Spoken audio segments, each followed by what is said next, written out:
लोकसभेच्या निवडणुका जाहीर झालेल्या आहेत आणि त्या पार्श्वभूमीवर महाराष्ट्रातून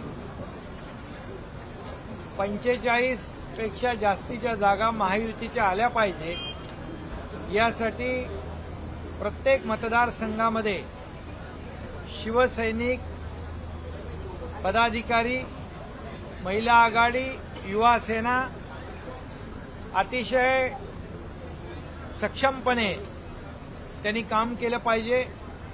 त्या बाबतीमध्ये आढावा बैठक, तिथल्या मतदारसंघाची माहिती, त्या मतदारसंघाचे इश्यूज आणि मोदी साहेबांना आपल्या राज्यातून महाराष्ट्रातून 45 पेक्षा जास्तीच्या जागा मिळाल्या पाहिजे आणि त्यांचे हात बळकट झाले पाहिजे अशासाठी आजची आढावा बैठक होती।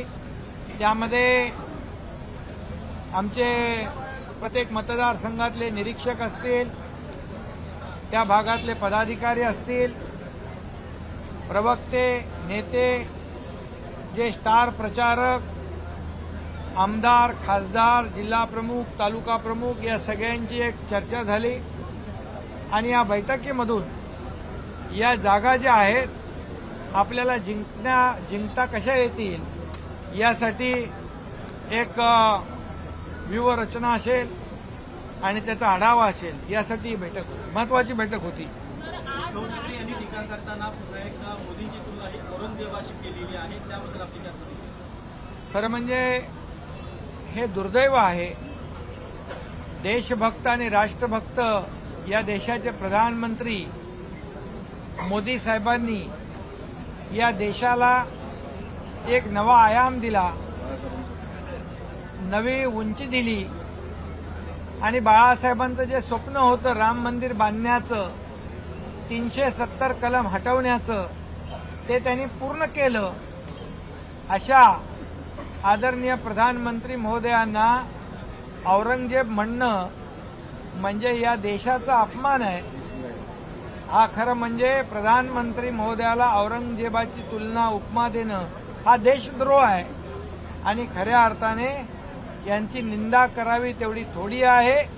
कारण औरंगजेब वृत्ती त्यांनी दाखवली, कारण आपल्याला माहित आहे त्यांनी भावालाही सोडलं नाही, औरंगजेबाने बापालाही सोडलं नाही, नातेवाईकांनाही सोडलं नाही। तीच वृत्ती, औरंगजेबी वृत्ती यांनी दाखवली या महाराष्ट्राला माहित आहे आणि म्हणून त्यांच्याकडून दुसरं काय अपेक्षा करणार। परंतु याचं उत्तर या निवडणुकीमध्ये या महाराष्ट्रातली जनता मतपेटीच्या द्वारे देईल आणि मोदी साहेबांचा अपमान, त्याचं उट्ट, त्याचा सूड मतपेटीद्वारे या महाराष्ट्रातली जनता घेईल।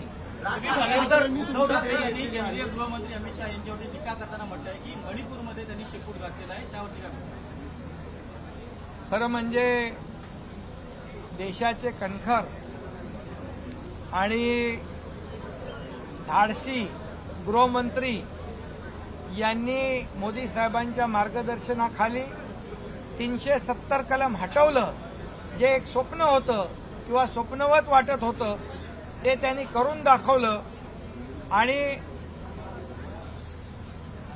अनेक याच्यामध्ये देशभक्तीचा परिचय त्यांनी दिला।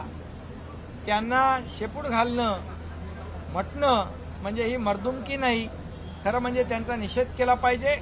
आणि मी हेही म्हणेन की हे फोटोग्राफर त्यांना शेपटी असलेल्या प्राण्यांचे फोटो काढायला आवडत होते, त्यातून त्यांना हे शेपटीची जास्ती त्यांच्या प्रेम आणि हे झालेलं आहे। वेळ प्रसंगी शेपूट घालणारे, दिल्लीमध्ये जाणारे, दिल्लीच्या लोटांगण घालणारे आणि जेव्हा नोटीस आली की घाम फुटणारे, हे शेपूट घालणारे कोण आहेत? वेळेला शेपूट घालणारे कोण आहेत?